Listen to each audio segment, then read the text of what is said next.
नमस्कार, मैं राकेश परमार और आप देख रहे हैं महत्वपूर्ण मुद्दा। मित्रों, आज दो महत्वपूर्ण मुद्दे हैं। एक तो अमेरिकी राष्ट्रपति डोनाल्ड ट्रंप के पगलाए हुए स्टेटमेंट और एक्ट पर दुनिया पर क्या फर्क पड़ेगा वो तो दूर की बात है, भारत पर क्या फर्क पड़ेगा। विपक्ष के नेता र्यूमर फैला रहे हैं। कुछ स्वतंत्र पत्रकार जिनकी पत्रकारिता खत्म हो चुकी है वो भी अपने अपने हिसाब से परसेप्शन बिल्ड करने में लगे हुए हैं कि भारत का विदेश नीति फेल हो गया है। तो एक तो वो विश्लेषण था और दूसरा कि राहुल गांधी ने आज बहुप्रतीक्षित चुनाव आयोग पर बम फोड़ा है। तो हम मेहमान फर्स्ट, पहले अमेरिकी राष्ट्रपति चर्चा कर लेंगे। राहुल जी घर के आदमी हैं, उनको बाद में बात करेंगे। मित्रों, अमेरिका के राष्ट्रपति को आपको पता है कि 25% का टैरिफ बढ़ा करके 50% कर दिया।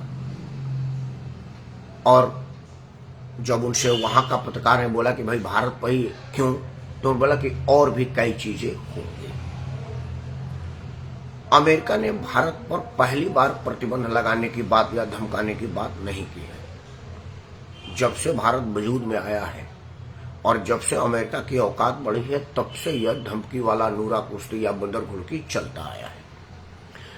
कुछ वाकया को आपको बता देता हूं, नहीं तो वीडियो लंबा हो जाएगा। 71 के वार में अमेरिका ने अपनी पूरी 7वीं बेड़ा भेज दी थी पाकिस्तान के मदद के लिए। इंदिरा जी झुकी नहीं और उन्होंने पाकिस्तान के 2 टुकड़े कर दिए। जो आज बांग्लादेश बिलबिला रहा है, हमारे से खिसिया रहा है, उसकी आजादी खमेनी किया था, मुक्त बाहिनी को समर्थन दिया था, सैन्य समर्थन। अमेरिका की सारी 7वीं बेड़ा धरी की धरी रह गई। हमारा दोस्त रूस बीच में आया, बोला उधर से आ रहे, हम भी इधर से आ रहे हैं। उसके बाद जब पोखरण परमाणु परीक्षण हुआ अटल जी के नेतृत्व में, तब भी उसने कई तरह के प्रतिबंध लगाए। प्रतिबंध का हम पर कोई असर नहीं हुआ। हमारे घरेलू उत्पाद, हमारा घरेलू इंडस्ट्री और हमारा कृषि और भी चीजों पर कोई फर्क नहीं पड़ा। जब कारगिल घुसपैठ हुआ, अमेरिका ने सैटेलाइट इमेजेज और जीपीएस लोकेशन देने से मना कर दिया। वो हमारे लिए बड़ा शुभ हुआ। हमारे इंटेलिजेंस के आधार पर हमने पाकिस्तान को धूल चटाया और गुस्से में, प्रतिकार में या उसके बदले में हमने उससे भी उन्नत किस्म का अपना जीपीएस सैटेलाइट लॉन्च कर दिया है। दुनिया अब उससे लाभ ले रही है और हमने फ्री टू वॉल कर दिया है।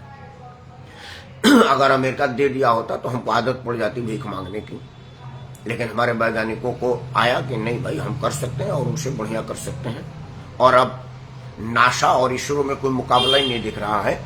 चांद के दक्षिणी ध्रुव पर हमने अपना सैटेलाइट उतारा है अभी और दुनिया सोच रही है। हमने जो सैटेलाइट का खर्च रखा है वो ऑटो रिक्शा से भी कम है। दुनिया का सैटेलाइट महंगा है, हमारा बहुत सस्ता है।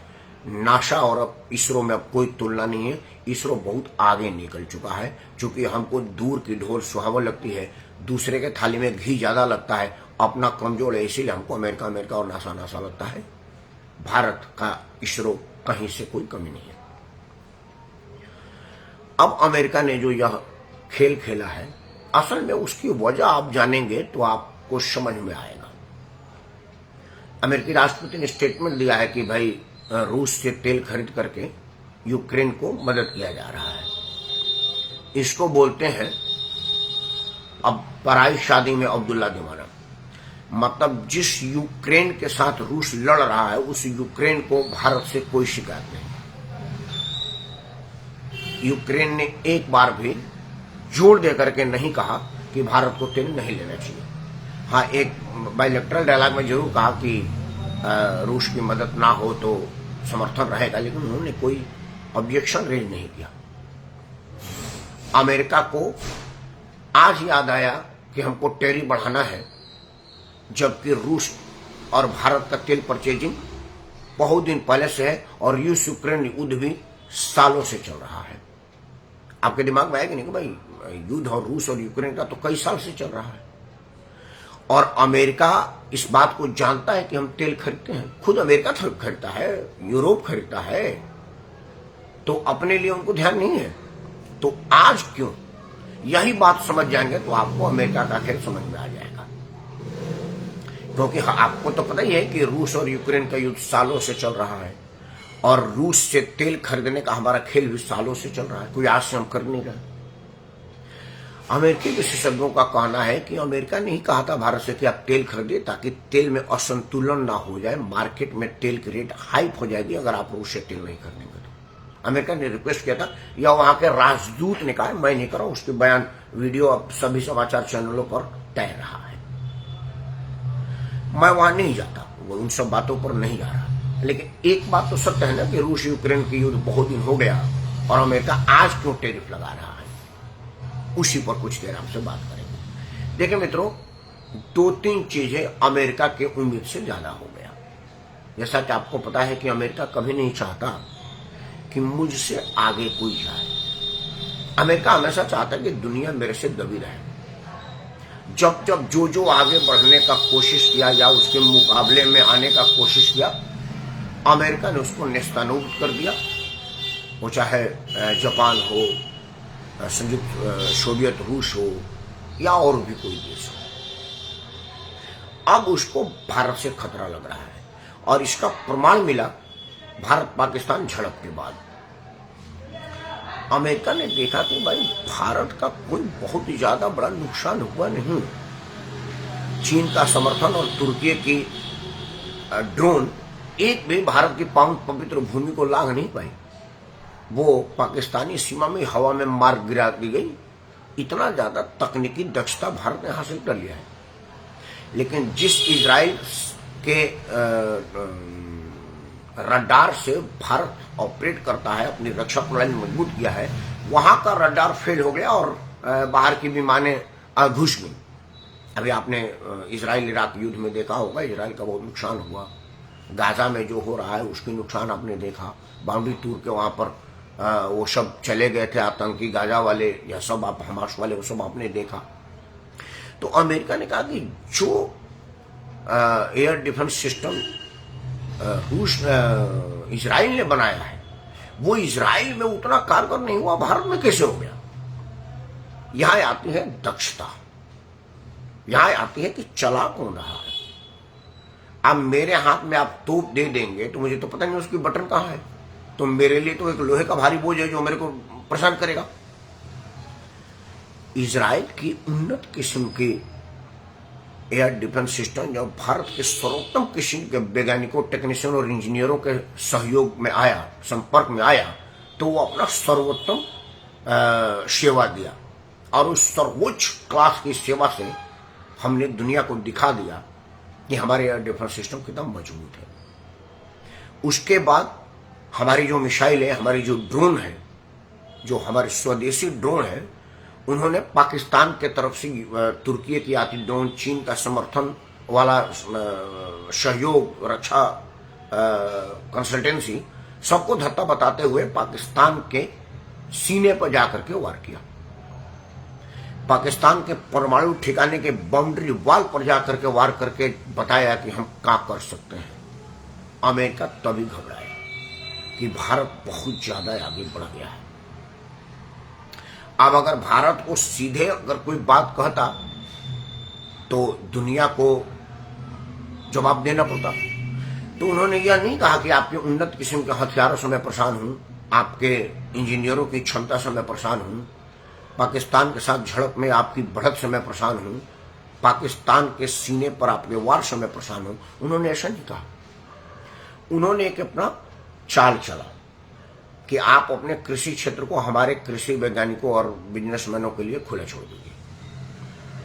भारत के प्रधानमंत्री उसके प्रभाव को जानते थे कि वहां पर जैविक कीड़े और कई बीमारियों से युक्त चीजें यहां आएंगी, हमारे जमीन के शोधन क्षमता को खत्म करेंगी और उससे पहले हमारा किसान खत्म हो जाएगा, क्योंकि हमारा किसान का खेती ही आधार है। वो ऐसी प्राकृतिक मार से परेशान है और लोग रोज रोज आंदोलन कर रहे हैं। अब जब उससे वो भी ले लेंगे तो कहां जाएगा। बहुत ज्यादा लोग किसानी पर निर्भर है और रोजगार का एक बड़ा साधन है। वो जब बेरोजगार हो गए तो क्या काम करेंगे? हमारा पशुधन अगर उनके जी में चला जाएगा तो हम कैसे उन लोगों को सर्वाइव कराएंगे? भारत प्रथम की सोच वाला प्रधानमंत्री इस बात को नहीं माना। उसके बाद बोइंग कंपनी, जिसकी विमानें रोज रोज कहीं गिर रही हैं, कहीं मर रही हैं, कहीं डिस्ट्रॉय हो रही हैं, तो बोइंग कंपनी की हालत बहुत खराब है। नया सौदा कोई हो नहीं रहा है और उसके कर्मचारी हड़ताल पर चले गए हैं। और स्पेशली वो कर्मचारी हड़ताल पर चले गए हैं जो युद्धक विमान में के डिवीजन में लगे हुए हैं। उसका F-35 युद्धक अब उड़ता ताबूत जैसा हो गया है। इंग्लैंड को बेचा था, वो हवा के झोंके से हमारे केरल में आ गया था और जब यहाँ आया, भारत की पावन पवित्र भूमि को छुआ, यहाँ से जाने का उसका मन ही नहीं कर रहा था। सारे इंजीनियर पायलट परेशान हो गए, चलो भाई चलो भाई। बोला नहीं, भारत महान है, केरल जैसी पावन पवित्र धरती छोड़कर मैं नहीं आऊंगा। तो इंग्लैंड को उसको तोड़ मड़ोड़ करके गार्बेज के रूप में कार्गो प्लेन में लाद के ले जाना पड़ा। वो बेचारा अपने छोड़ के जाना ही नहीं, मना कर दिया था।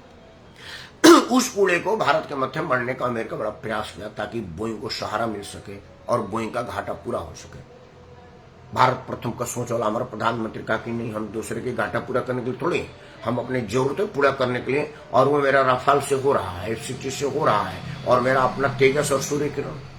हमारे किसी चीज की जरूरत नहीं है। हमने अपने तेजस से और ब्रह्मोस से दुनिया को बता दिया है कि हमारा क्षमता क्या है। अमेरिका इसी को बहाना लिया और कहा कि हम आप पर टैरिफ लगाएंगे, तो उसने टैरिफ लगा दिया। अब टैरिफ लगा करके वो सीधा सीधा अमेरिकी जनता को मुसीबत में डाला। अमेरिकी राष्ट्रपति ने उन चीजों पर टैरिफ नहीं लगाया जिससे अमेरिका का ज्यादा हित है। जैसे दवा पर नहीं लगाया, क्योंकि भारत की सस्ती दवा से अमेरिका को प्राणवायु मिलती है। उसने कपड़े पर लगाया कि एक बार आदमी कपड़ा ना भी पहनेगा तो चलेगा, या कहीं और से कपड़ा लेकर के काम चला सकता है। दवा, हमारे उन्नत किस्म की दवा कहां मिलेगी उसको इतनी सस्ती रेट में? मोबाइल पर नहीं लगाया, इलेक्ट्रॉनिक गुड्स पे नहीं लगाया, सॉफ्टवेयर पर नहीं लगाया। जिस सॉफ्टवेयर का हमारे वैज्ञानिकों के, हमारे इंजीनियरों के सॉफ्टवेयर से भारत अमेरिका का सॉफ्टवेयर उद्योग चल रहा है, सॉफ्टवेयर की पूरी खेप चल रही है।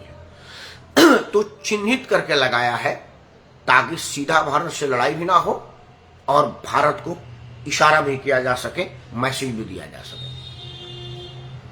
लेकिन भारत प्रथम के लोग और हमारा प्रधानमंत्री अडिग था और इन सब चीजों से दो बातें साबित हो गई। जो भारत में प्रोपेगेंडा फैलाया जा रहा है कि हमने घुटने टेक दिए पाकिस्तान के सामने, अमेरिका के राष्ट्रपति का एक फोन आया और वो विराम कर दिए। इससे दो बातें हो गई कि हमारा प्रधानमंत्री ने घुटने नहीं टेके थे और उसने अपने हितों की रक्षा की थी और पाकिस्तान के गिड़गिड़ाने पर युद्ध विराम किया था।